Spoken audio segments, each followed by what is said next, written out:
Wait a second. Are we live right now? Whoa, are we live? Okay, it's Saturday night live stream.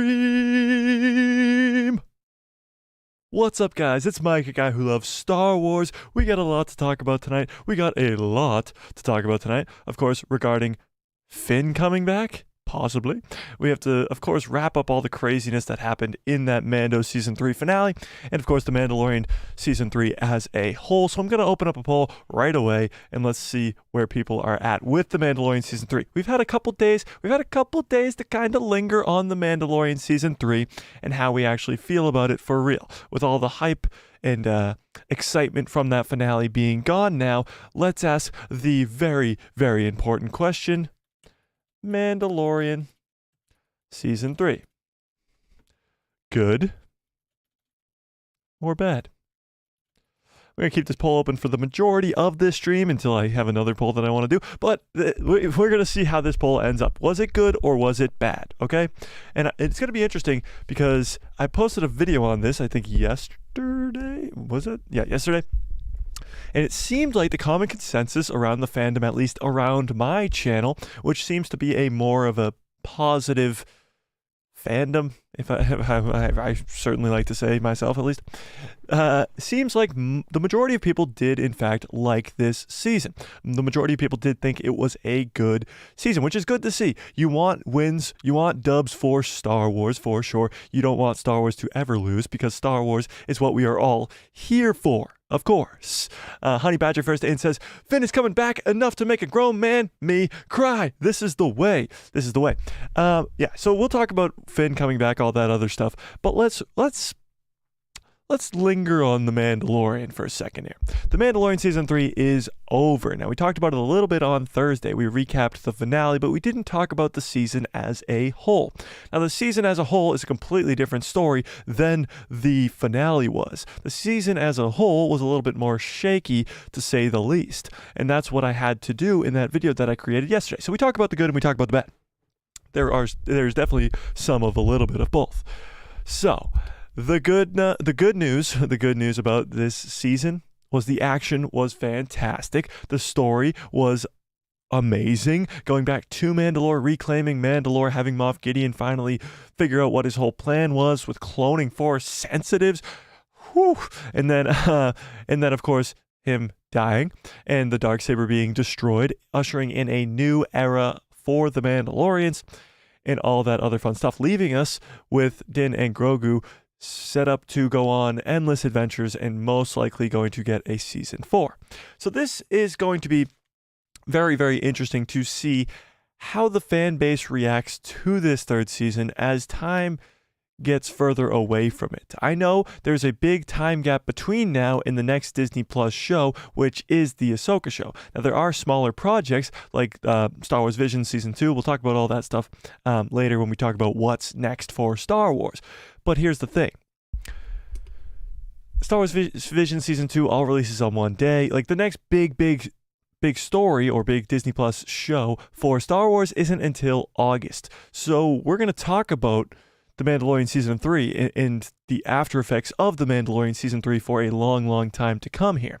Because we got a long time to wait for the Ahsoka show. Now, we're going to get extremely excited for the Ahsoka show. Even today, I got some more Ahsoka rumors that have been going around. But it's going to be very, very interesting to see how the fandom is going to react to The Mandalorian as these next couple weeks go by until there's the next Star Wars project. Now, the next Star Wars project for Disney Plus is Star Wars Vision Season 2. But the next Star Wars thing is Jedi Survivor, and that is in 6 days. There was a short trailer released for just the 1 week to go until Jedi Survivor, and we're going to watch that trailer. We're going to get excited for Jedi Survivor because we're definitely going to be streaming it on this channel because it's going to be awesome. This story, I think, is going to be amazing, even better than the first one. And Cameron Monaghan, who of course plays Cal Kestis, has teased out himself a little bit here and there that this story is going to be mind-blowing, and he really doesn't want people to spoil it for other people. So we're going to play through it as fast as we can on this channel while also enjoying ourselves and not dying over and over and over again and throwing our controller at the TV. But we're going to play through it as fast as we can and enjoy the story as we go along. So that's in 6 days. That's in 6 days. 6 days. It's It's crazy. It's right around the corner. It seems like it was just yesterday. We were talking about that being months and months away, but 6 days. 6 days. This Friday. It's crazy. So I got to ask, are you guys excited for Jedi Survivor? Are you going to play Jedi Survivor? Now, there is something else very, very, very important going on next weekend. And I know not a lot of people know about it, so we're going to save it till the end of the stream, and it will be a little bit of a closing statement type thing at the end of the stream. So remind me as we get closer to that. Now, let's talk about Finn coming back to Star Wars. So many people, it's a mixed bag because the sequels are the sequels and people have their mixed opinions all about the sequels, and everybody seems to be upset about the sequels in general. But John Boyega has said on multiple occasions that he will never come back to Star Wars. The way they treated him was terrible, and we know. We saw what they did. He just screamed Rey a bunch of times. We saw what happened to John Boyega in the sequel trilogy. But you never know. With money, with a good story, and a good pitch to John Boyega himself, I think Disney could quite easily bring John Boyega back to Star Wars. Now, the new rumor from the Hot Topic podcast is that he's coming back. And he's not just coming back to be like a small character. He's going to be one of the main characters of this next Star Wars film. Derpy Entertainment says it was a mid-season. For The Mandalorian, Derpy, are you kidding me? Derpy, come on. Mid. Did you watch that finale? I'm not watching anything after the sequels. Okay, but let's say this, Derpy. Let's say Finn comes back. Let's say, is the chat box working? I forgot to look at that. Is the chat box working? Whoa, the chat box is working. That's kind of cool. Should we make the chat box bigger? So we got this new thing, chat box. That's kind of cool. Kind of cool. That's kind of cool. Okay, so when you chat, your chat will show up on the screen. Kind of crazy. We're trying out some new things here at the channel. That's cool. That's cool. Should we make it a little bigger? Let's make it a little bigger. The chat. Okay, that can stay there. No, that can stay there too. Let's make the font size a tad bit bigger. There we go. Boom. Let's see how that goes. Okay, so where was I? Derpy says, I'm not watching anything after the sequels. What if this sequel movie with Rey in this new Jedi Order and now most likely Finn being a Jedi, what if it is so good that everybody around you is saying, I'm going to watch this movie. It's going to be so good. You got to go watch this movie. Are you just going to sit there and not watch the movie? Are you just going to sit there and say, no, I said that I wasn't going to watch it because I'm stubborn and won't watch anything after the sequels? You don't think. Now, we know that Lucasfilm is dumb. They're stupid. They're dumb. They're dumb. They're stupid. And they're stupid and they're dumb. But on the off chance that Disney gets their act together and actually saw what happened with the sequel trilogy, in the off chance of any of that happening, they have a good story for Rey. They have a good story for Finn. You're not going to go watch it? Derpy Entertainment says, I'll wait for streaming and maybe we'll see it. But what if this movie goes out and makes billions upon billions of dollars? And it's good, and everybody around you is saying it's good. That's the thing. If this movie's not good, I'll be the first to come out on stream live, because we'll be going live on a Saturday right after the movie comes out, and I'll be like, look, this movie was trash. Disney has to just fire everybody and get their act together. But I actually have a good feeling about this movie because I believe that they have learned from their mistakes. Look what they've already done from learning from their mistakes. And now you can just argue that it's just been John and Dave the entire time with the Mandoverse, but the Mandalorian universe, with the Mandalorian's 3 seasons, the Book of Boba Fett, the Ahsoka show coming up this summer, this is good quality Star Wars content. You know? Am I wrong? And even if the 3rd season was a little bit mid, maybe the 4th season will even be better. And we know the Ahsoka show is going to blow minds. So what if they've learned their lesson? What if they've learned their lesson and this next movie is going to be fantastic? Not to mention the fact that the next movie after that, a year later in 2026, is going to be a Dave Filoni directed Mandoverse movie.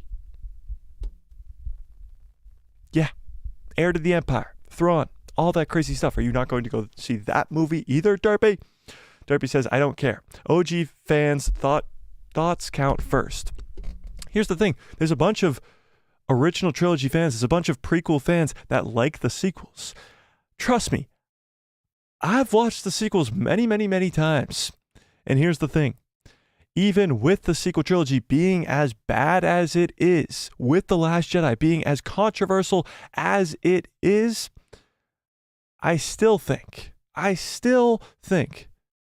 that they could fix the sequel trilogy. With the Luke Skywalker scene in The Mandalorian Season 2 literally changed my mind completely. I was like, the sequels are garbage, they can never be fixed. And then Luke Skywalker showing up in The Mandalorian Season 2 changed my mind completely. Like, absolutely changed my mind. Because of the fact that they made Luke Skywalker look so badass after he was an old hermit on an island. And this isn't Luke Skywalker right before he's an old hermit on an island. This is the Luke Skywalker when he's creating his Jedi temple. So although this movie is going to take place after the events of the sequel trilogy, involve many sequel characters, it's going to have many new characters, and it's going to involve a new story and a new threat. And I think new is going to be better. But let's talk about John Boyega coming back. Let's see. Here we go. Whoa, whoa, whoa, whoa, whoa, whoa, whoa, whoa, whoa, whoa, whoa, whoa, whoa, whoa, whoa, whoa, whoa, whoa. Derpy says, I'll see the Dave movie because he understands the fans. Well, that's very true. But guess what? Dave Filoni is in the writer's room for this movie that comes out in 2025. The Rey New Jedi Order movie. Your boy Dave Filoni is working on that movie.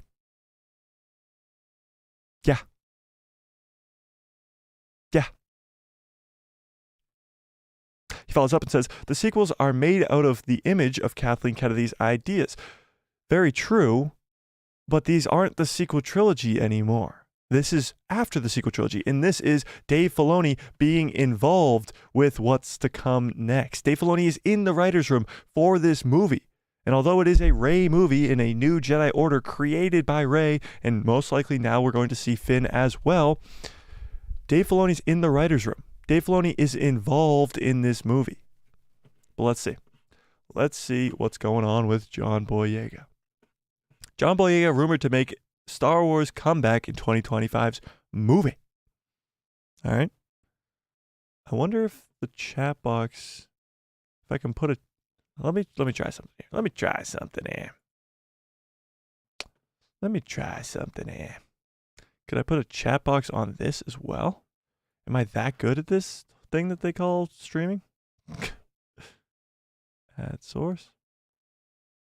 Hang on. What the heck? Add source. Let's put it right above my head. There we go. Oh, that'll be cool. Okay. Somebody send in the chat to test that thing out. Let's see. Somebody send in the chat to test that thing out. We shall see. Okay. New rumors point towards John Boyega reprising his Star Wars role as Finn in a future project. So, John Boyega returning to Star Wars? Nice picture of John Boyega right there.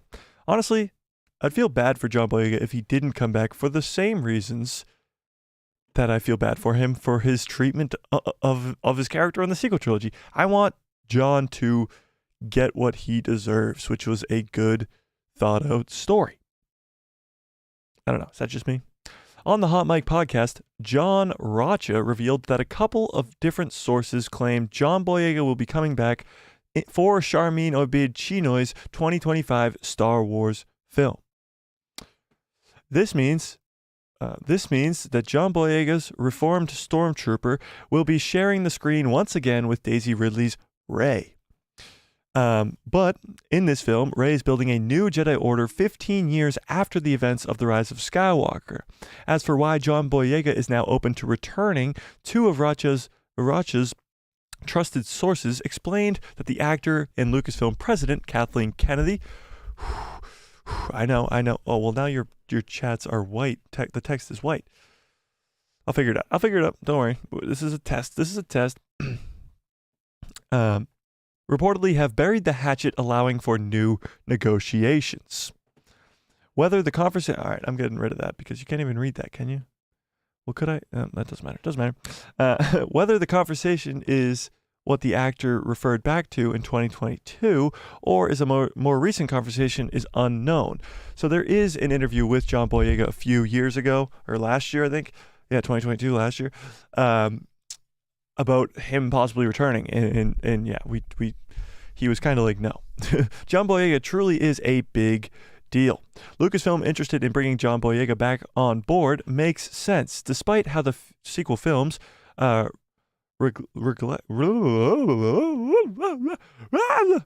relegated Finn's story. He remains a favorite amongst fans and is considered one of the trilogy's best missed opportunities. That's an understatement. That is an understatement. His role in the Charmin Obid Chinoy's potentially 2025 movie would be the way for Star Wars to make things right for the character, John Boyega, and Star Wars fans. Plus, there is the fact that Finn is Force sensitive. It's supposedly what he wanted to tell Rey all throughout the 2019 film Rise of Skywalker. Yeah. Did you guys even know that? Did you guys know that when he was like, Rey, I gotta tell you something, and then they get cut off, and then he says, Rey, I gotta tell you something, and then he gets cut off, and he's like, Rey, I gotta tell you something, and then he gets cut off again. He's like, Rey, I gotta tell you something, and they cut off again. He was trying to tell her that he's Force sensitive. Crazy. Like, nice. If that is the case, with Rey now rebuilding the Order, Finn is sure to be a part of that, meaning fans may finally see the former FN 2187 as a fully fledged Jedi.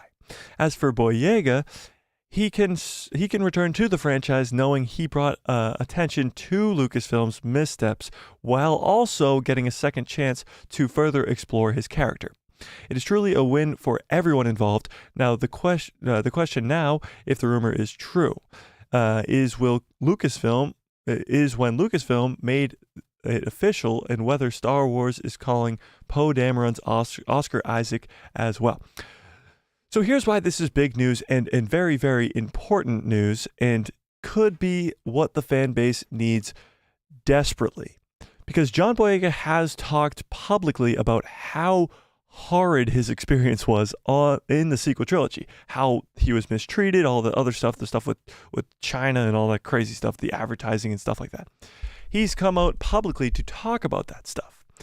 And now, if he was to come back to Star Wars, come back to the place that kind of just neglected him, and he literally spoke out against them, and somehow they convinced him that they were going to change their ways, this would be one of the best things for the Star Wars fandom, but one of the best things for Star Wars in general moving forward. Actors in Star Wars, especially the sequel trilogy, had a very poor experience, right?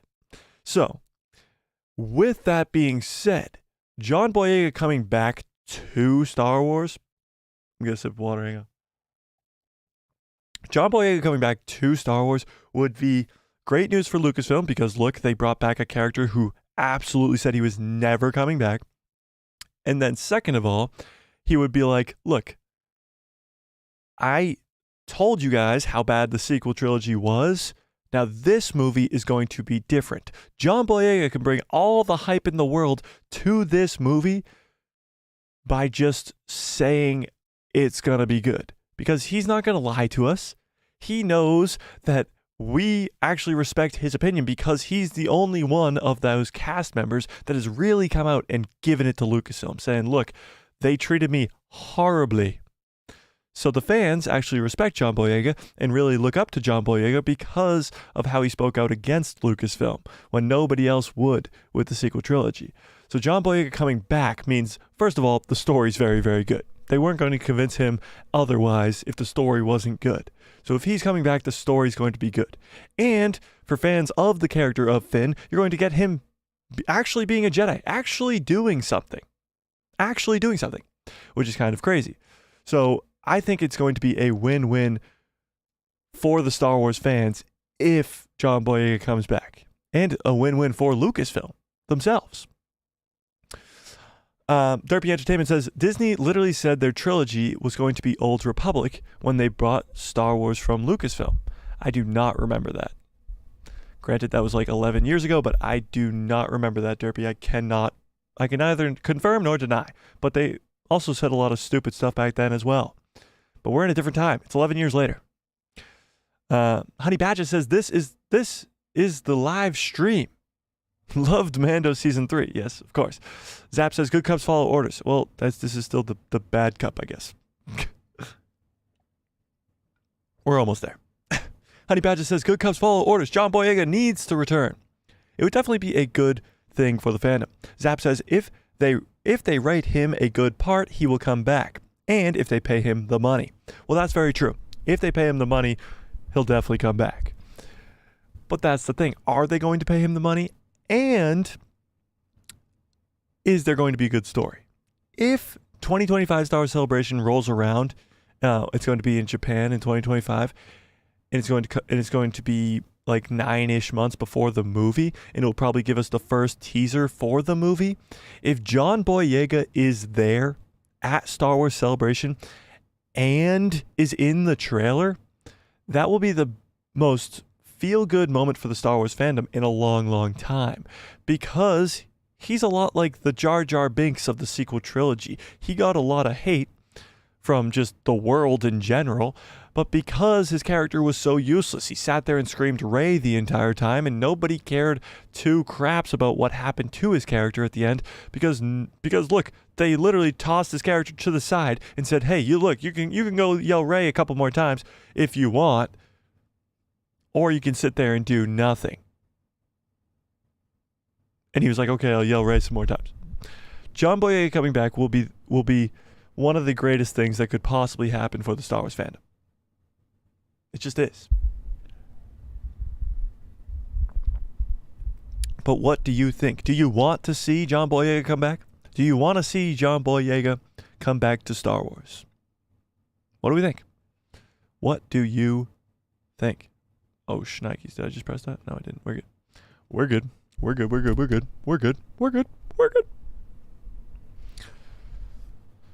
John Boyega. John Boyega. What are we going to do? What are we going to do? All right, let's go back to The Mandalorian Season 3, because there's some crazy news coming out right now about The Mandalorian Season 3, about Pedro Pascal in general. So a little TLDR on what's going on with behind the scenes for The Mandalorian. Now, there was many rumors going on around the end of Season 2. Around the end of Season 2. That Pedro Pascal had a big falling out with Jon Favreau, the writer of the show. Now, the reason that this actually happened was because Pedro Pascal wanted his face to be seen a lot more. And we know the character of Din Djarin literally can't remove his helmet because it's against his creed. So that wasn't really working out, because they were like, we're not taking off your helmet. And Pedro Pascal, being the drama queen that he is, because most actors in Hollywood are crazy, walked off set. Now, this is all just rumor. All just rumor. He walked off set.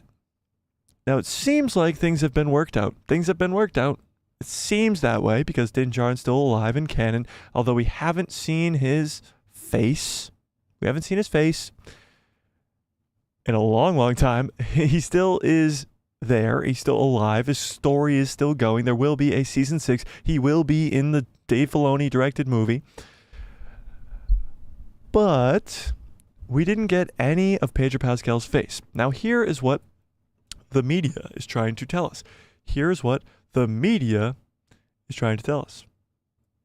0 second delay. Let's do that. Hang on. 1 second. Whoa, what the heck? How did that happen? Oh, did I just get rid of that thing? Whoops. Oh, wait, no, we're good. We are good, I believe. Wait, why is that? Oh, technical difficulties. What the heck? Actors all are, Zap says. Why is that so? Okay, whatever. Okay, moving on. There it goes. Okay, perfect. Pedro Pascal's face was meant to appear in this Mandalorian Season 3 finale. Now, this is just a rumor. But if this is true, this is bad news. Like, bad news. Bad news. Like, bad news. Are you ready? Pedro Pascal almost showed his face. While speaking on the Hot Mic podcast, industry insider Jeff Snyder revealed that at one point in time, the Mandalorian star Pedro Pascal was originally going to show his face in the recent finale. He was going to show his face in the recent finale. Crazy. According to Snyder, Pascal's face wasn't seen due to a scheduling thing, thanks to The Last of Us being in first position for him. So, regarding The Mandalorian and Pedro Pascal, I'm told that Pedro Pascal's face not being in The Mandalorian was a scheduling thing. He wasn't seen in the Mandalorian finale. That was simply a matter of scheduling with The Last of Us, which was in first position for him. He was not on set for a couple of episodes the past season. He was not even on the set for the filming of the episodes. For reference, the production of The Last of Us Season 1 began filming in July of 2021 and went into June of 2022. That is a long, long time to film a show. Almost an entire year. Likewise, The Mandalorian Season 3 started rolling cameras in October of 2021 and didn't finish until late of March 2022. So literally right in the middle of him filming The Last of Us, he came in and did the voice work for The Mandalorian Season 3 because, let's be honest, he was not there. He was not there. He was not under the mask ever in this season. For the entire time that the Star Wars series was in production, Pascal would have had his hands full in Alberta, Canada, because that's where they filmed The Last of Us, bringing to life the hit PlayStation game series for HBO Max.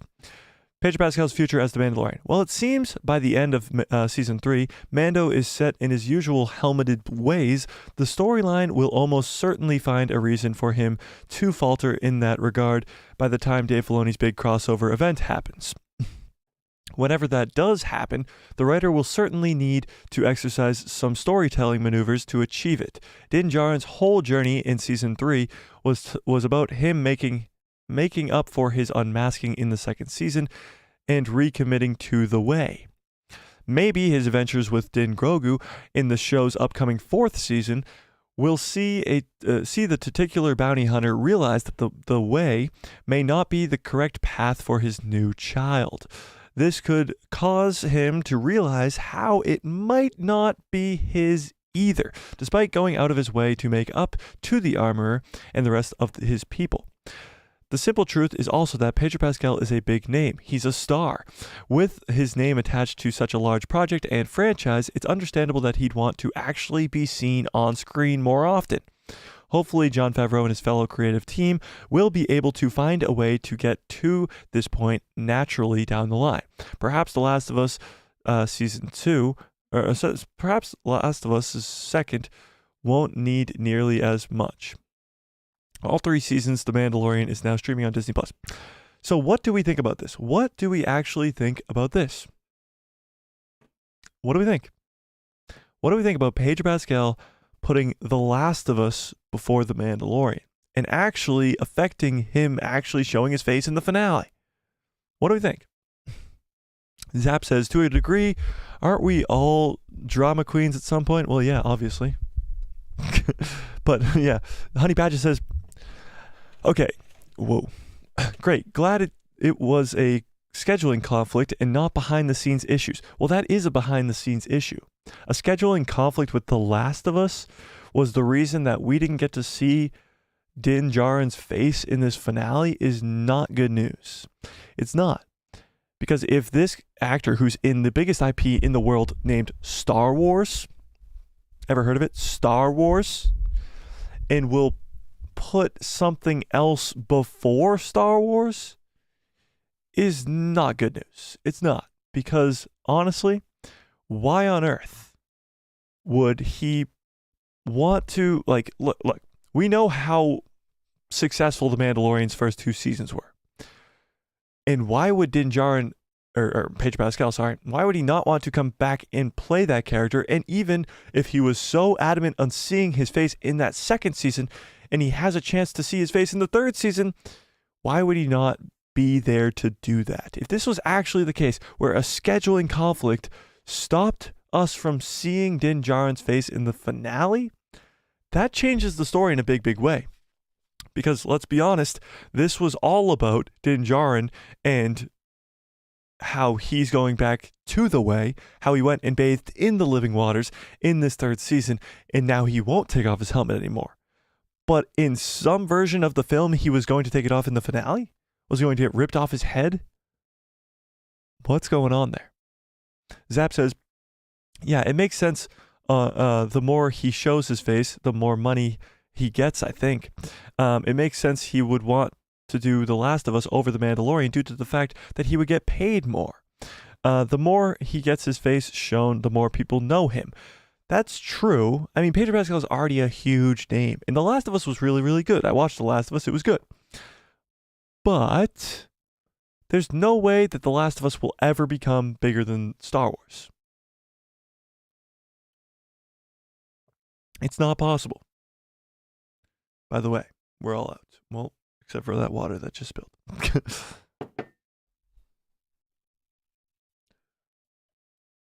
You go around the streets of any city ever and say the word Star Wars, you'll find many, many, many, many people who know what you're talking about. If you talk about The Last of Us, it's going to be a whole lot less people. Let's be honest. So here's the thing. Are we actually at a spot where the main character of The Mandalorian is going to do other projects instead of The Mandalorian? Your biggest project, your biggest show on Disney Plus, the main character is busy doing other things. This is like Donald Glover not coming back for the Lando show because he's too busy. This is your main character of your biggest show. Main character of your biggest show. And he'd rather be going off doing other things. Sure, he might be getting paid more, but it's Star Wars. And it's your most important show. Zap says, yeah, but still, face recognition is big. True, but he shows his face in season 2. He shows his face in season 1, and he was going to show his face in season 3. Now that was changed because he was off doing something else. It's a big deal. It is a big deal. It's a big deal. True, barely. All right. Here's the other thing with the season 3 of The Mandalorian. The Darksaber is gone. What do we think about that? What do you think about the Darksaber being destroyed in The Mandalorian season 3 finale? Are you mad? Are you angry? Are you upset? The Darksaber's gone. It's gone. Forever. I do not see it surviving being crushed by Moff Gideon and exploded in the Imperial base. Let's be honest. Now. Florida Sucks says, I'm mad that it's gone. Why? Why are you mad that the Darksaber is gone? Because I have an explanation as to why it was destroyed. It's not just like a throwaway thing. Jon Favreau was not just like, yeah, and then destroy the Darksaber. Yeah, do that thing with the fight and then destroy the Darksaber. That didn't have to happen. It didn't have to happen. Zap said, did anyone grab it? No. No one grabbed it. Bo Din, no one grabbed it. It went up in flames with the rest of that whole base on Mandalore. No one grabbed it. But why are we upset about it? Because I have an explanation for you. I got an explanation. No, it will not be like Luke Skywalker's lightsaber in Rise of Skywalker. It will not just be taped back together. It's not what's going to happen. I certainly hope not. I certainly hope not. God, no. Please, God, no. No. Please, no. No. There is a reasoning for this. I don't know why the chat box is so delayed. I don't know. We'll figure out the chat box. We'll figure it out. It's the first time doing it. We'll figure it out. But the reasoning behind this, the destruction of the Darksaber, this thousands of years old lightsaber, an ancient relic for the Mandalorians, a very, very important thing for the Mandalorians. It being destroyed by Moff Gideon, and now Bo-Katan, who's the leader of the Mandalorians, not having it is a big, big deal because it's set up to usher in the new era of Mandalorians.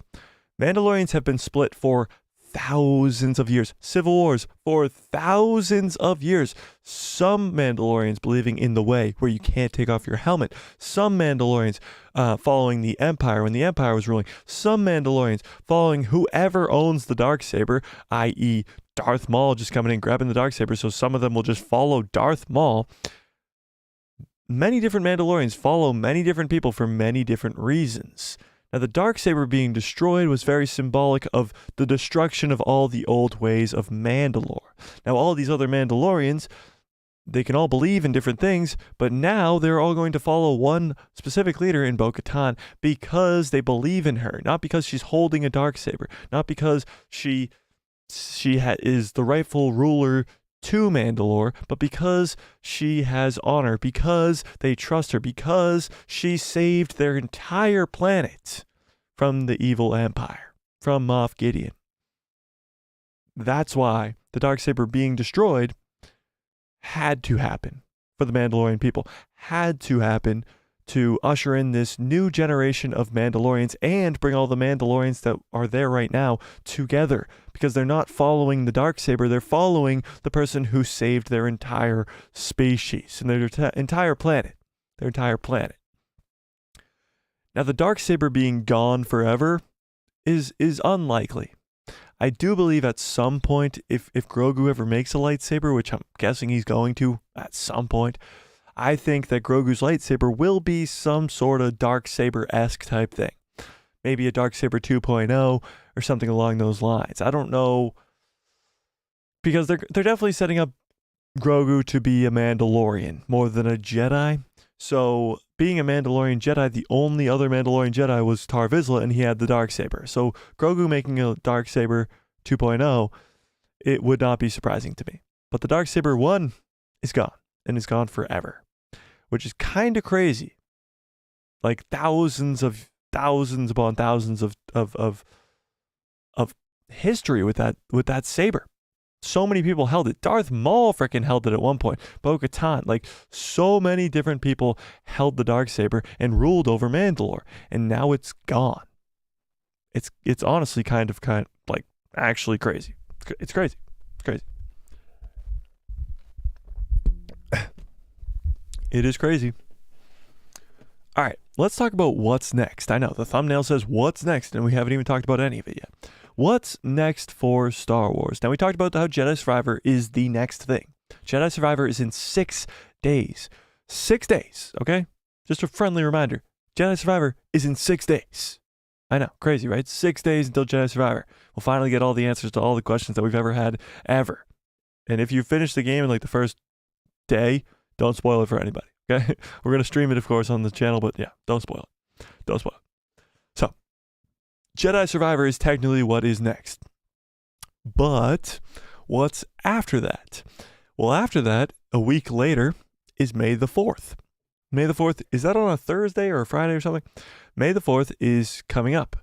And usually, Star Wars releases something or has some announcement for May the 4th. But this year, 2 shows are going to be released on May the 4th.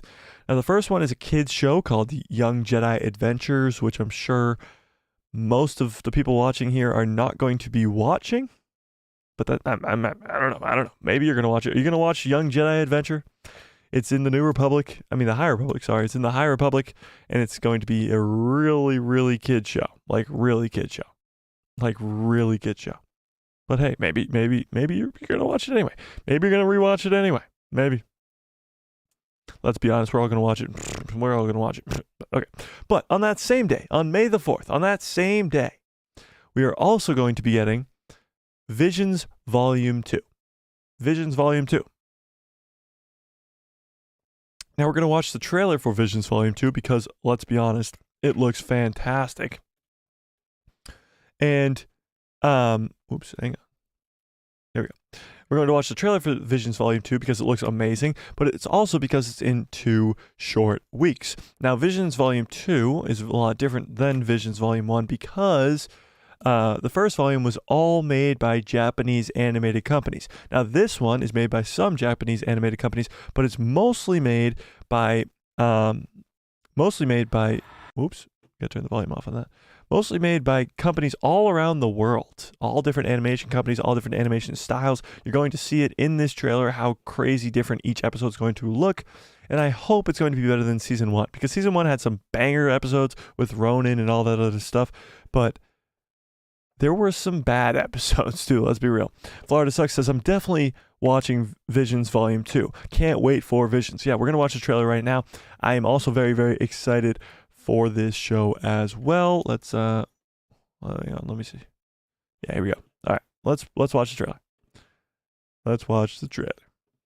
Oh, that's cool. See, that's a lot better now because like it's not a white background, so you can actually see the chats together.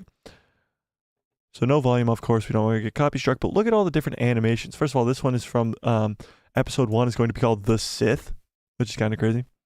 The Sith. So yeah, you got this badass looking Sith. Oh yeah, and this was confirmed to be non-canon. This is non-canon, like Season 1 was non-canon. This is non-canon.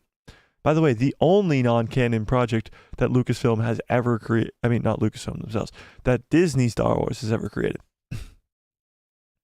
That Sith looks badass, by the way. Look how the Vision symbol turns red. It's awesome. This is going to be so good. It's just a few short weeks away. Look at her blade. It looks like just like an actual sword. It's sick. Lucasfilm LTD. It way different animations. Like this looks like Avatar, The Last Airbender.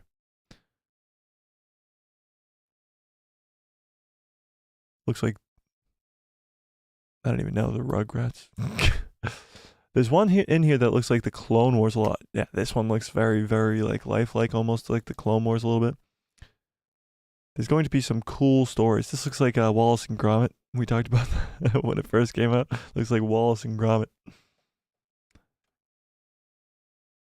You had some very anime looking ones, but then you got some Clone Wars looking ones. It's going to be really, really good. That is for sure.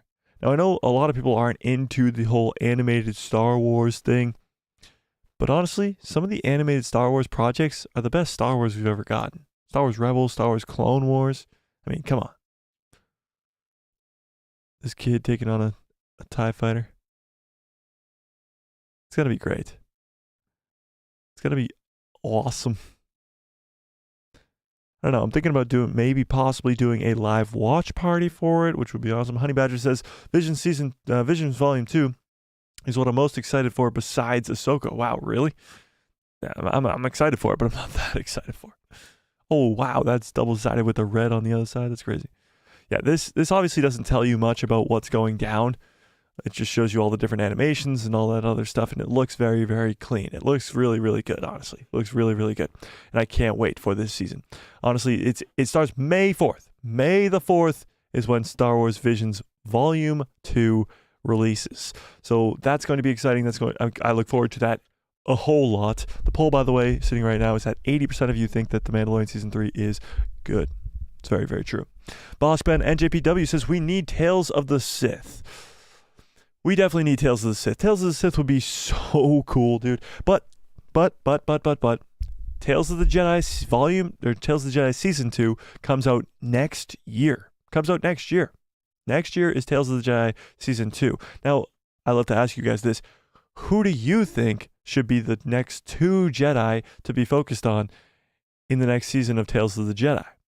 I've thought about this actually the last couple days. Who do you think should be the next 2 Jedi that get focused on? Because the first season was Count Dooku and Ahsoka. Who do you want to be the next 2 Jedi that it focuses on?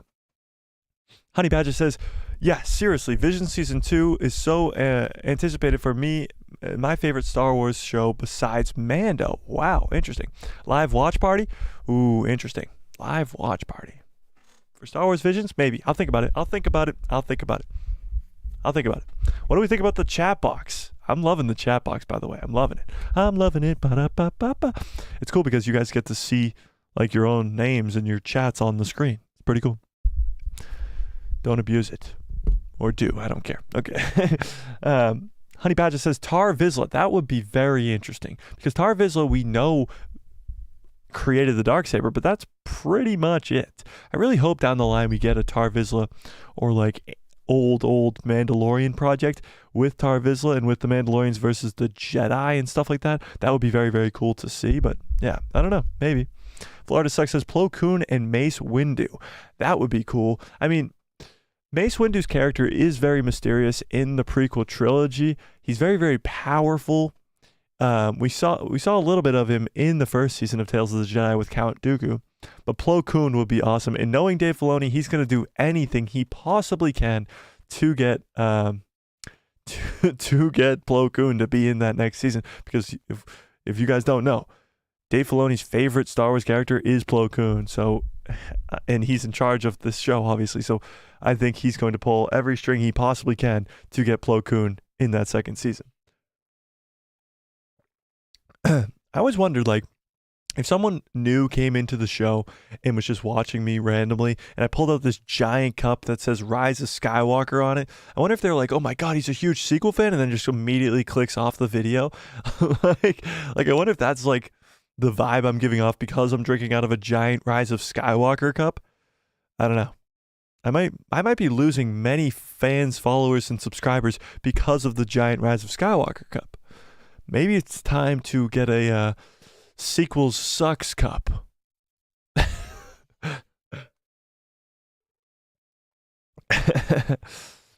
Boss Ben NJPW says maybe more episodes this time. Maybe. I mean, what was first season? 6? Yeah, 6, and 3 of them covered Ahsoka, 3 of them covered Dooku. Yeah, and they were so short too, maybe longer episodes. I mean, they got to the point they were very, very good, even though they were only like 10 to 15 minutes per episode. But yeah, I definitely love more episodes. Maybe they focus on even more than just 2.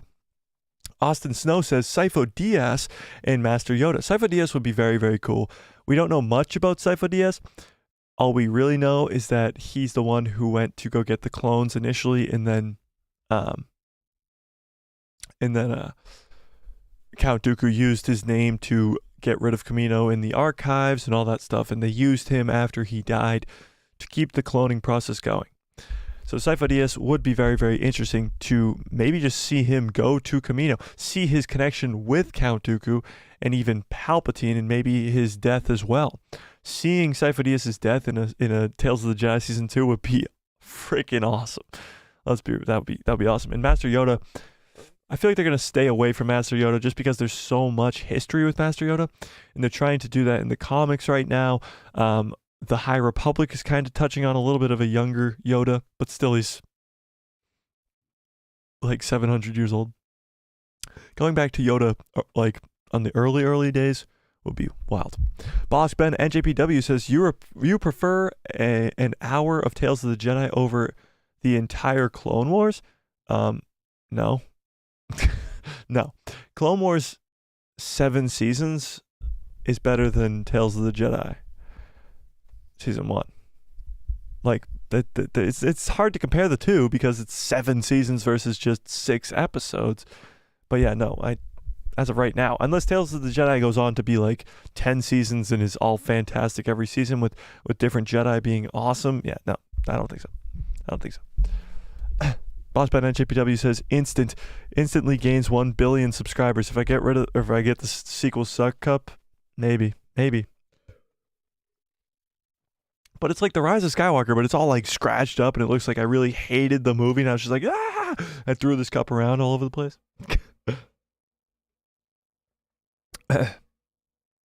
Honey Badger says Tar Vizsla would be awesome. He would be awesome. Florida Sucks says Plo Koon will eventually be in the series. There's no going around it. Yeah, true. With Dave Filoni at the helm, there's no going around the fact that Plo Koon will be at some point. Hopefully they make like 1,000 seasons of this show, honestly, because Tales of the Jedi is going to be freaking awesome. The first season was fantastic. The second season is going to be just as good. It's going to be great. It's going to be great. Honey Badger says all this Mando stuff, Tar Vizsla would be perfect. It's true. it would be like after we just saw the Darksaber be destroyed, you get to see who created it. Like, yeah. True. Boss Ben NGPW says, I was responding to what the other guy said. Huh. What other guy said? You lost me. Austin Snow says, which is better, Clone Wars or Rebels? Interesting. What do you guys think? Clone Wars or Rebels? Clone Wars or Rebels? Because honestly, I might have to go with Rebels. I know. I might have to go with Rebels. There's just something about those last 3 seasons of Rebels. It's only 4 seasons, but the last 3 seasons of Rebels are just peak Star Wars. Like the 4th season total is peak Star Wars. Peak Star Wars. And the thing with Clone Wars is it has way more filler episodes. Sure, it's focusing on more main characters like Anakin and like Obi-Wan and like Ahsoka. But when the Ahsoka show comes out, when this whole Mandoverse is over, Ezra's brought into live action, all the other Ghost crew members are brought into live action, and they are more prominent characters in the Star Wars canon in live action, I think people are going to look back at Rebels and be like, holy crap, that is the real good shit. Now, I'm not crapping on Clone Wars. Clone Wars is spectacular. Season 7 in particular, the Siege of Mandalore is probably the best arc other than maybe Mortis. But, yeah, Clone Wars is peak Star Wars as well. But I just think Rebels might edge it out a little bit. A little bit. Just a little bit. Just a little bit. Just a little bit. Florida Sucks says, I would age like milk if I was in charge of creating the backstory for Yoda. That sounds way too stressful. What does age like milk mean? Is that some Florida talk that we just don't know about? Age like milk. I'm going to start using that. Bossman NJPW says, Clone Wars, not even close. Wow. You might have to go rewatch Rebels. You might have to go rewatch Rebels. Let me throw a crazy Jedi out there for you. What if they followed Ben Solo? What if it was Luke Skywalker's Jedi Temple and it was Ben Solo's fall to the dark side? Would you want to see that in an animated show? Or would you want that to kind of be fleshed out in live action? What do we think? What do you think? Ben Solo. Or what about even Leia? Leia as an episode, or Leia as one of the Jedi that gets focused on in the 2nd season, because Leia does train for a little bit at least with Luke. We saw a flashback of it in Rise of Skywalker. She doesn't train for a long time because she senses that Ben has a turn to the dark side, which is kind of crazy. But yeah, I don't know. What do you think? Florida Sucks says, I'd say keep the sequels out of Tales of the Jedi. Leia sounds cool, though. Well, that would still kind of be a tie-in to the sequels, no? There's no tie-in to the sequels. The sequels happen, and everything that leads up to the sequels leads into the sequels. The Mandalorian Season 3 led into the sequels with cloning Force Sensitives, which leads into Snoke.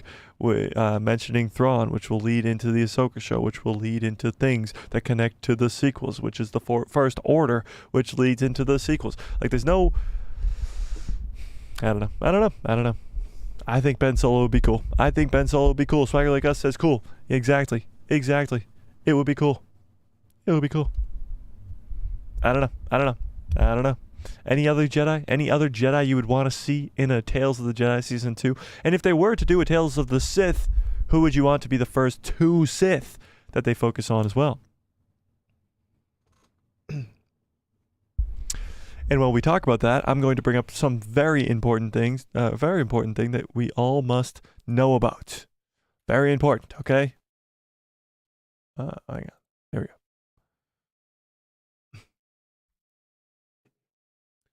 Do. Here we go. Oh wait, hang on. Wait a second. Okay, here we go. Oh, what the heck? Do you guys like the chat box? Can I get some input on the chat box, please?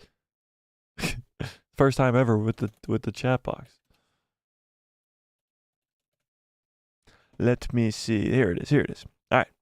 While you guys are coming up with those fantastic ideas, we have to talk about this. Oh wait, let me there we go. This weekend, or sorry, next weekend, not this weekend. It is the weekend. Next weekend. In 6 days, the same time that the Jedi Survivor comes out, the 40th anniversary of Return of the Jedi is coming back to theaters. So on April 28th, which is next Friday, so in 6 days from now, Return of the Jedi is coming back to the theaters. Okay? This is very, very important. We need everybody in the fandom to go watch it immediately. Immediately. And watch it multiple times. This is only going to be out for a week, from April 28th until May the 4th. It's only going to be out for a week. It's going to be in theaters all around you. Go look it up, see if it's in a theater near you, and go watch this movie. I don't care if you've seen Return of the Jedi a bajillion times like I have. I'm going to watch it more times. I'm going with 3 different sets of people because I'm going to see it 3 times. And maybe I'll see it a 4th, and maybe I'll see it a 5th time, and maybe I'll just go see it 1,000 times. Go watch this movie when it's in the theaters, because we need a big old dub for Star Wars fans, and Return of the Jedi is a surefire way to show Lucasfilm that we love the good stuff. We love the OG stuff, and they need to focus heavily on that stuff. Go watch this movie. I beg you. Please. But yeah, if you want a fun next weekend activity, or next week, in the middle of the week next week, or whenever you want to do it, go watch Return of the Jedi 40th anniversary in the theaters. In the movie theaters. All right. Whoa, I just missed a bunch of chats. Hang on. Bossman NJPW says Jedi Bob. Who the hell is Jedi Bob? Is that an actual person? I'm looking it up. Jedi Bob. Oh, Jedi Bob's the Lego guy? Oh, wait, he's actually in the movies? Jedi Bob? Jedi Bob's a person? Huh. The more you know. Maybe they should do a Jedi Bob season. Florida Sucks says Revan and Malik. Okay, so here's the thing. If they're going to do Old Republic stuff, they're going to have to do it in a show or a movie first. They're not going to do it in an animated show. They're not going to do it in a Tales of the Jedi season. If they're going to introduce the character of Revan and Darth Malik, it's going to be in a movie or a show, and I really hope it is one or the other. But I hope we go to the Old Republic very, very soon. Yes, indeed. Austin Snow says Darth Plagueis and Darth Bane. Darth Plagueis would be great. Darth Plagueis is the master, of course, to Sheev Palpatine, and getting more about his character would be great because there's nothing really about him in Star Wars canon. The Plagueis novel is Legends material now, so all that stuff that happens with Plagueis is technically Legends, so we don't know much about him, but that would be very, very cool. And of course, Darth Bane is the guy who created the Rule of Two, and he just absolutely annihilates a lot of Sith to just make there be 2, and he starts the Rule of Two. So that would be very, very cool. But again, if you're going to introduce Darth Bane, give him a trilogy. Give him a whole-ass movie. Give him a whole-ass trilogy of movies. Give him a whole TV show on Disney Plus. Give him something of substance, not just a season of Tales of the Jedi. Austin Snow says, I love the chat box. Thank you, Austin. Thank you. Finally, some support for the chat box. Sparkle says, Tales of the Sith, Darth Bane. Yeah, Darth Bane would be very, very cool. And Darth Malgus. Yeah, Darth Malgus would be very, very cool as well. Boss Ben NJPW says, I'm going to see Return of the Jedi. Yes! Boss Ben NJPW, that's what I love to hear. Okay. Austin Snow says, Tales of the Sith, Darth Talon. Interesting. Darth Talon was supposed to be Darth Maul's apprentice come a sequel trilogy that they were supposed to write, but I doubt it. I doubt you'll see Darth Talon in canon for a long, long time. Honey Badger says, Return of the Jedi, I can't wait, but I don't think I'll be able to see it because I got a doctor appointment, then Jedi Survivor comes out all on the same day. Well, you don't have to see it on April 28th. You can go see it on any day in between April 28th and May the 4th. Yeah, so for 7 days. Should be 6 or 7 days. Florida Sucks says, It will be. I will be at Disney when it comes to theaters, so that will make it even better. Yo, that's wicked cool. You're gonna go see it at Disney or near Disney. Wow, that's very cool. I'm gonna get dressed up. I'm gonna get all dressed up. I'm gonna look like a freaking Jedi Knight when I go see that movie. I'm gonna look like Luke Skywalker, or should I go as Bikini Leia or Jabba the Hutt? Ho, ho, ho, ho, ho. Now we're talking. Now we're talking. Now we're talking. Now we're talking. Bossman NGPW says Jedi Bob is probably the most iconic Jedi of all time. Well, I didn't even know who he was, so it's clearly not that iconic. But no, much love for the Jedi Bob. Florida Sucks says agreed. It should be in the movie, in a movie or a show. It should be a film. I'm guessing you're talking about the Darth Talon thing, yeah, or Darth Revan and Darth Malgus, yeah. I agree. The Old Republic, yeah. Swagger Like Us says, Star Wars won't grow unless we use all the awesome source material collecting dust. Yeah, talk about that. Let's talk about it. The Old Republic is just sitting there collecting dust on the shelves. It's literally just untapped, literally decades. You could have so many countless trilogies, so many countless Disney Plus shows all around the Old Republic, and for some reason, Disney does not want to touch it with a 10-foot pole, and I don't understand why. I don't understand. Like, imagine, instead of the Rey movie with the New Jedi Order, with possibly Finn, John Boyega coming back, instead of that, imagine we were getting an Old Republic movie that kicks off a new trilogy from the Old Republic. Now, here's the thing.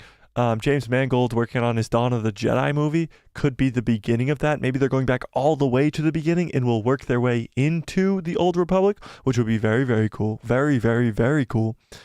But we'll see. Only time will tell. But again, like I've said a million times, if this is the case, if we are going to the Old Republic at some point, like within the next 10 years, this is the best time ever to be a Star Wars fan. You're going to get all this Mandoverse stuff worked out. You're going to get all this High Republic stuff worked out. You're going to get Dawn of the Jedi. You're going to get Old Republic stuff. Like, come on.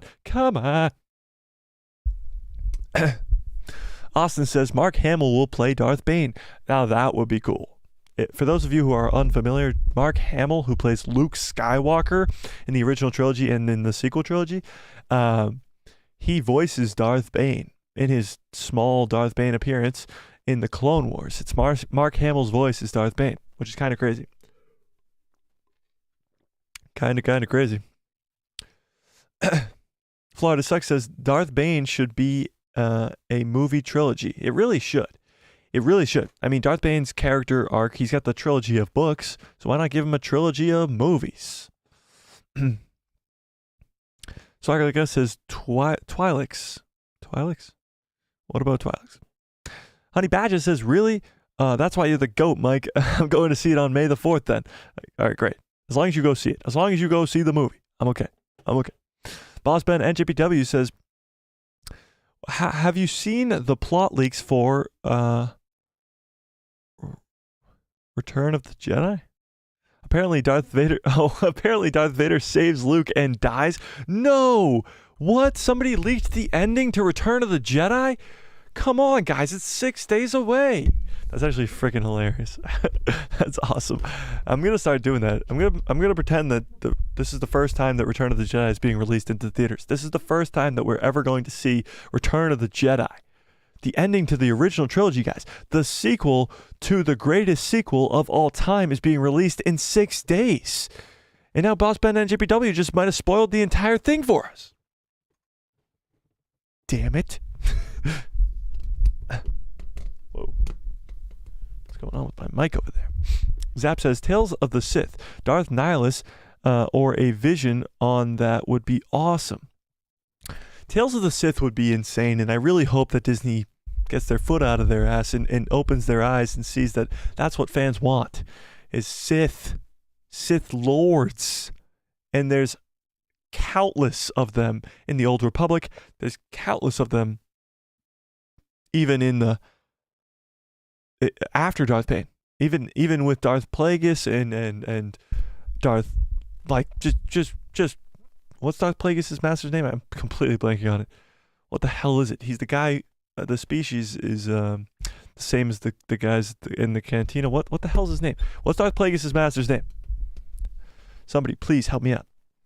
Austin Snow says they need to make a Darth Maul movie. Darth Maul movie is unlikely just because of how much they focused on his character in the Clone Wars and how much he got focused on in Rebels, and his story's kind of been fleshed out a lot. I don't think he needs a movie all that much. Zap says Darth Tenebris. Darth Tenebris. Thank you, Zap. Thank you. Yeah, Darth Tenebris. There's countless amounts of Sith out there, like in Legends and even canon stuff. Like, why are we not focusing on them? Let's be real. May have spelt that wrong. I don't know if you did, but I understood what you meant. It's Darth Tenebris. Swagger Like Us says, ever heard those epic Darth Bane audiobooks? How can Lucasfilm? What? Yeah, no, I've read the Darth Bane trilogy. I don't think I've listened to is there a new version of the audiobooks? I've heard like the audiobooks go really, really well because they have voice actors for different characters and special effects and stuff like that. I might have to go reread those by just listening to them. Yeah, for sure. Florida Sucks says, I heard that the Empire gets destroyed by some little Care Bears. What? Are you guys spoiling this whole movie for me? Are we real right now? Are there teddy bears? Are there Care Bears in this movie? I can't believe that. I'll believe that when I see it. Florida Sucks. Oh wait, what? The audiobooks are live. Are live. A television show without the visuals. Yeah, I'm gonna have to go reread those or re-listen to those books because I've heard very, very good things. Florida Sucks says Darth Bane trilogy. The Darth Bane trilogy? Yes, indeed. I'm so lost. You lost me there. Darth Bane audiobook trilogy is amazing. Yeah, I think I might just go listen to him right now. Yeah, no, I really hope we get Darth Bane. I hope we go to the Old Republic sometime soon. I really, really do. I really, really do, because that would just be great. It would be great. It would be great. It would be great. And we got a bunch of Old Republic fans in here right now, so let's do it. Let's do it. Our poll is at 88% of you think The Mandalorian Season 3 was good, by the way. Bossman NGPW says, Malgus. What about Malgus? You lost me there.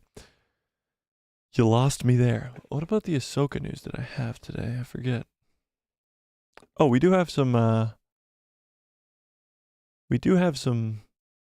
first impressions of the Visions Volume 2. Should we talk about that? Okay, Timothy Zahn, of course, the guy who wrote all the Thrawn books in The Heir to the Empire, hopes for more Thrawn novels. So this was Timothy Zahn, the creator of Grand Admiral Thrawn. He wants to continue. Do you think he created Thrawn because it rhymes with his name?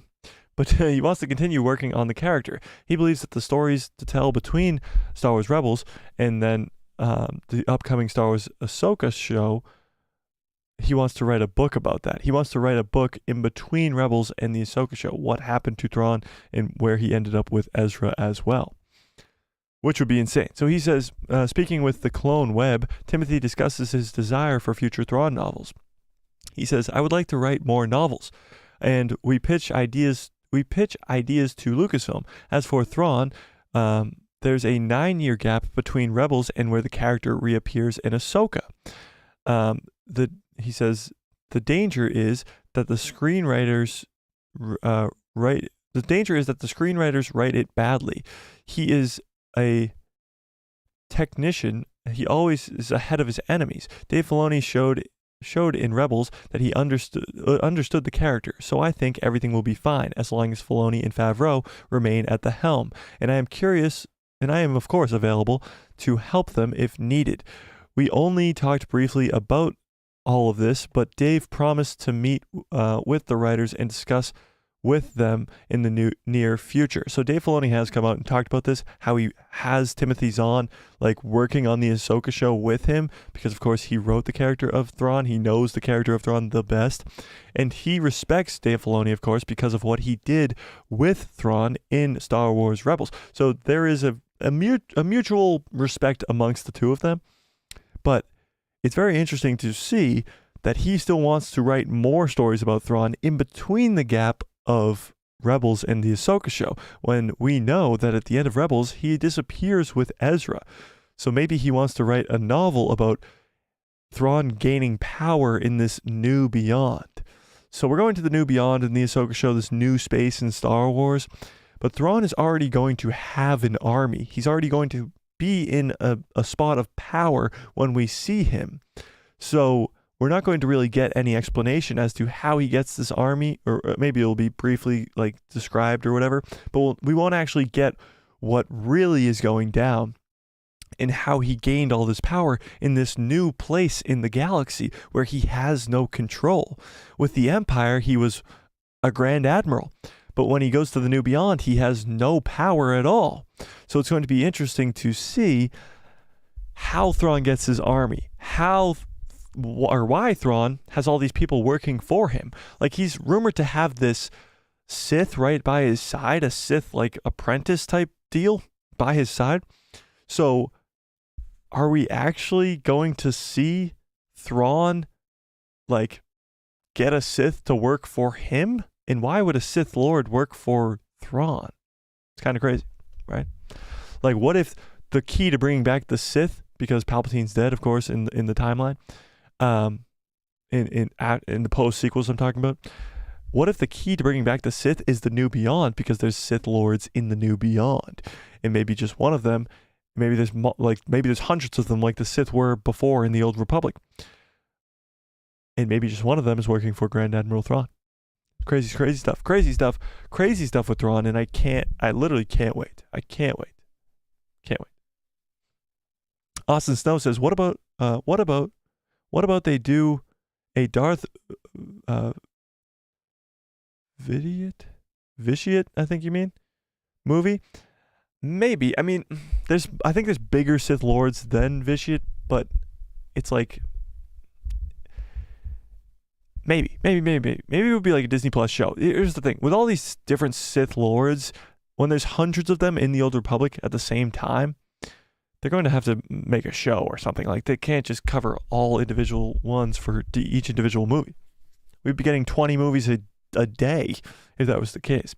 Zap says, what is the news that you wanted to tell us at the end of the show? The Eternal Empire would be cool too. Eternal Empire would be cool. Oh, no, the news that I was going to tell you guys at the end of the show was to go, it wasn't news, it was just an announcement that to go watch the Return of the Jedi 40th anniversary thing. We got to get a bunch of people to go watch that, okay? And I needed you guys to remind me, and Zap, you did it, and you're the best, okay? Jared on TV, what's up? Says, after Mandalorian Season 3, Timothy Zahn's concerns are valid. Yeah, he has some concerns about his character being crapped on, but you never know. Austin Snow says, like the Acolyte. True, the Acolyte is going to be the first thing that will be Sith-centered, but it's not going to be Sith that we really know, and I feel like Disney's going to bring in some of their own Sith and maybe new characters that are Sith or something along those lines. I don't think Plagueis is going to be on it or something like that. Zap says, okay, I was planning on doing that. Well, there you go, Zap. There you go.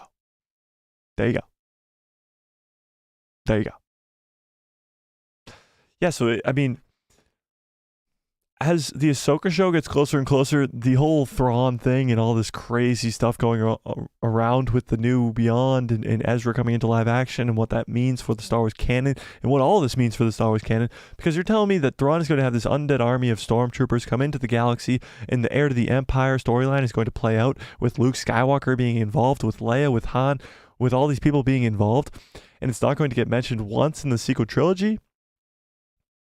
What? How's that even going to happen? How's that even going to happen?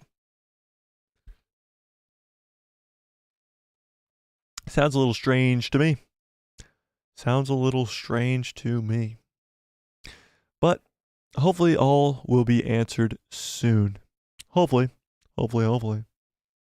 Swagger Like Us says, I think Tales of the Jedi Season 1 proved that Lucasfilm is sitting on a gold mine. Seeing Dooku's backstory was a breath of fresh air. Imagine Tales of the Mandalorian or Tales of the Chiss Ascendancy. Yeah, I mean, of course, we know that Lucasfilm is sitting on a gold mine. Look at all the characters we just talked about: Darth Malgus, Darth Revan, Darth Bane, even like Darth Tenebrous, Darth Plagueis. Like, these characters, and I just mentioned only Darths, but these characters are already there. Lucasfilm knows that they're sitting on a gold mine. They know that they're already this big thing. Like, they already know that they have Star Wars, the biggest IP on the planet. The only problem is they aren't doing what we want them to do with it. They're making the Rey movie with Finn. And although that might be cool and it might be entertaining, we should be going to the Old Republic. We should be going to the Dawn of the Jedi, which that looks like they are going to do. Austin Snow says, did you know that Darth Plagueis was a part of the banking clan before the prequels? Yes, I did. But is that actually canon? Because, like, all that was explained in the Darth Plagueis novel, but the Darth Plagueis novel is now Legends material. I don't know if there's really anything about Plagueis that is canon, except for his existence, that he was Palpatine's master. Because a lot of the backstory that we have on Plagueis is all just Legends material. I would love to see some more Plagueis stuff. If that was something we could get, whew, sign me up. I hope he is involved in some sort of way with the Acolyte show. Because, like, if you're going to do a Sith-centered, focused show, at least put Plagueis in there, or a mention of him. At least, just mention the guy.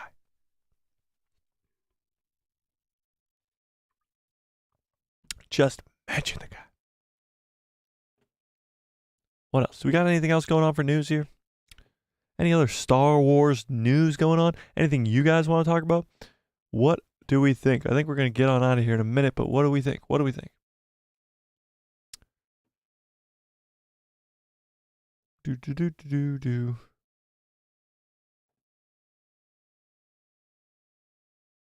What is this? What is this?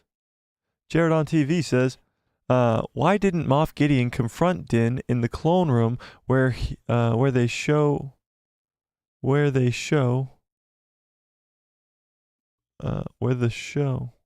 could have made Din stopping those clones a bit more suspenseful than it was? That's true. I mean, that is pretty. I figured out what you meant. No, you're good. He says, why didn't Moff Gideon confront Din in the clone room where the show could have made Din stopping those clones a little bit more suspenseful than it was? It's true. Him destroying the Force-sensitive clones was kind of just a bummer because, like, it just was so quick. He was just like, yeah, boom. There you go. That's it. They're dead. But yeah, I wish it was cooler than that. I wish Moff Gideon came in the room and was like, no, stop, and then Din Djarin destroyed it or something along those lines. But what are you gonna do? What are you gonna do? Austin Snow says, yeah, Plagueis was mentioned in Revenge of the Sith. Yeah, well, I mean, have you ever heard the tragedy of Darth Plagueis the Wise? Yeah, of course he was. He's canon. Of course he's canon, but there wasn't really much, like, there's not much canon story backstory for him, at least. Sparkly Gus says, Mike, you're 100% right. I don't know what I'm 100% right about, but usually, yes, I am. Of course, always. When aren't I 100% right? Exactly. All right, any other Star Wars news? Well, what is this about? Hang on. The Acolyte trailer expands Star Wars timeline. Let's read this. Why not? Let's keep the party going. Oops. All right, so this says, the Acolyte trailer expands the Star Wars timeline. So this was the timeline that was released at Star Wars Celebration. Of course, you have from here, the Fall of the Jedi, which is the prequel trilogy, to the Reign of the Empire and the Age of Rebellion, which of course is the original trilogy, the New Republic, which is the Mandoverse, the Rise of the First Order, which is the sequel trilogy, and then you got some new spots. So the High Republic is where the books are taking place. The New Jedi Order is where the Rey movie is going to take place. You got the Dawn of the Jedi, which is where the James Mangold movie is going to take place, and you got the Old Republic. So it's really cool that Lucasfilm and Disney put the Old Republic on this list, because it is a very important time period in the Star Wars canon, but it is cool to see that. But here's what the Acolyte show did. Lucasfilm and Disney shared the first official footage of the Acolyte show, which is currently set to arrive on Disney Plus sometime in 2024. At Star Wars Celebration, Lucasfilm Kathleen Kennedy unveiled a timeline that the Star Wars projects past, present, and future would fit squarely into. With the reveal that the Acolyte footage, the studio has taken its first steps in expanding the timeline in the galaxy far, far away in live action by visiting the High Republic era. The footage showed a story set a full century before the events of Episode 1, The Phantom Menace, making Star Wars history by presenting the earliest story that's ever been shown in the Star Wars timeline in a live-action project. So this is the first time we're ever going before the prequel trilogy in live action. Scripps News, Clayton Sandel celebrated the Jedi lightsaber and martial arts action from the footage shown at Star Wars Celebration, while confirming the Acolyte's place in the timeline. The Acolyte looks incredible. Lots of Jedi lightsabers and martial arts action. It is the earliest era we've ever seen, but it looks and feels very, very Star Wars. So that's very good to hear that it still looks Star Wars, but it also has a lot of Jedi with lightsabers, which is very, very exciting as well, and martial arts and stuff like that. It's going to be a very good show. I believe the Acolyte show is coming in very, very under the radar, and I really do hope that it's going to be very, very good. Austin Snow says, I want a High Republic series explaining how the Jedi became important. Well, the Jedi's importance... Well, the High Republic is the height of the Republic and the height of the Jedi, so that wouldn't really be that kind of an era. Is anybody in here reading the High Republic books by any chance? Anybody? Honey Badger says, I'm back. Sorry. No, don't worry about it. What's up, Honey Badger? Is anybody reading those High Republic books? The High Republic story is pretty good, but the Acolyte show is going to be a different story completely, and it's going to bring in the Sith to the forefront, at least. It's going to be the first Sith-centered show, and it's going to be very, very good. Very, very good. Honey Badger, I got to know what you think about it. What do you think about the new chat box? We got some innovations going on around the channel here. Crazy. You can type something in and it'll come up on the screen. It's wild, futuristic technology. Austin Snow says, I'm sorry, I forgot about the Young Jedi Adventure. Yeah, Young Jedi Adventure. Yeah. What about it? It's going to be made for, like, actual very, very little kids.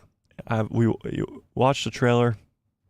It's made for kids. Like, big time made for kids. Like, yeah. Yeah.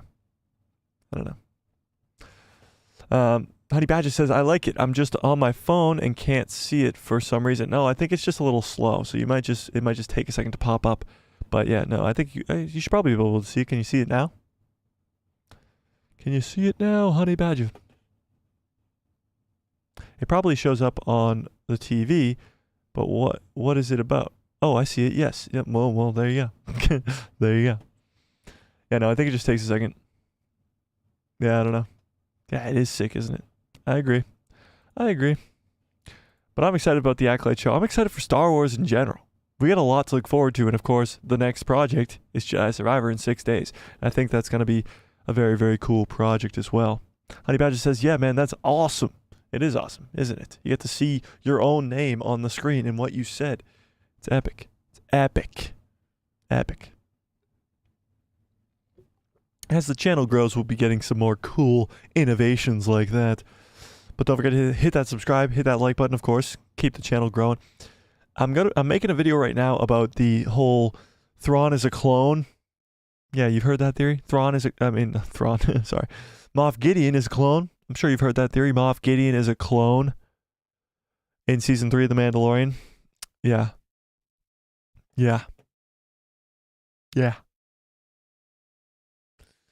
Stupidest theory I've ever heard in my life. Just kidding. But, yeah, no. I'm making a full-form video on it. Hopefully it comes out tomorrow. We'll see about that. But, yeah, we're talking about Moff Gideon was a clone in Season 3. Yeah. Austin says, Moff Gideon just wanted to learn about the Force. It's true. And they went and killed him. How rude. How rude. Exactly. All right. Anything else? Anybody? We're going to get on out of here. I really have to go pee, and we've been going for about an hour and a half. Stick around the channel. We got live streams every Tuesday, Thursday, and Saturday. Watch out for that video tomorrow. Smash a like on this gosh darn video, all that fun stuff. All that other stuff and fun stuff. Swagger Like Us says, I just don't like the High Republic didn't consult Lucas at all. That's true, but not a lot of projects do consult George Lucas. I mean, The Mandalorian does because of Dave Filoni, but yeah, no, they're not going to be consulting good old George much. Honey Badger says, Moff Gideon needs to be dead. He came back too many times already. Yep, that's pretty much what the video goes over, how he's got to be gone for good, and that's the good way to do it. Yeah, no thanks. You're right. You're 100% right. Exactly. All right, I'm going to get on out of here. You guys are the absolute best. Thank you for sticking around. Thank you for coming to the stream. Stream on Tuesday. Watch out for videos throughout the week. We are getting on track, getting hyped for Jedi Survivor at the end of the week. Honey Badger says, awesome. Apologies for missing a lot. Hey, don't ever worry about that. As long as you can come by the stream and hang out and have some fun with Star Wars, that's all that we want to do. So don't worry about it in the slightest. Everybody's got busy schedules, busy days. Not everybody can make it to every stream. That's why we stream 3 days a week, and that's why we have some fun on the stream, and you can rewatch the stream on the playback. We got a lot of people who watch it on the playback and don't get to come live because they're busy during the time that it's live. It's just how it is. Don't worry about it. All right, smash a like on this video, hit subscribe, and hit that bell so you get notified every time I post a video, and my pretty face will show up in the recommended feed of yours. I'm gonna get on out of here. You guys are the absolute best. Don't forget to go check out Return of the Jedi. Return of the Jedi hits theaters on April 28th. So let's find out together how the trilogy ends. Let's figure it out together, how the trilogy ends, what happened after Darth Vader told Luke Skywalker that he was his freaking father. How is it going to end? How is it going to end?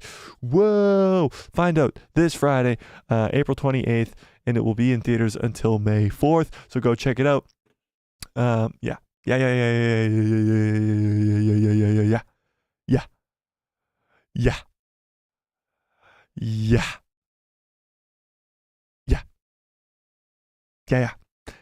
And let's leave it on a high note. Swagger Like Us says, Mike, true. For the first time, I feel like Star Wars under Disney is finally moving in the right direction. Very, very, very, very true. Florida Sucks says, I want to see Leia in a bikini in this one. Well, that's just weird. Why would you ever want to, what would make you even come up with that? Come on, Florida Sucks. That's weird. That's weird. That's weird. That's weird. That's weird. All right. And may the Force be with you. Always. Always. Oh, what the heck's going on right now? Hang on 1 second. Always. What a stream. Where did this poll end up? 77% of you thought the season 3 of The Mandalorian was good. Oh, that's good. You guys are the absolute best. Thank you for sticking around the stream. Thank you for sticking around the channel. Thank you for being the greatest audience to ever exist. Have a great rest of your evening. Have a great rest of your weekend. Have a great rest of your lives. And good night, everybody.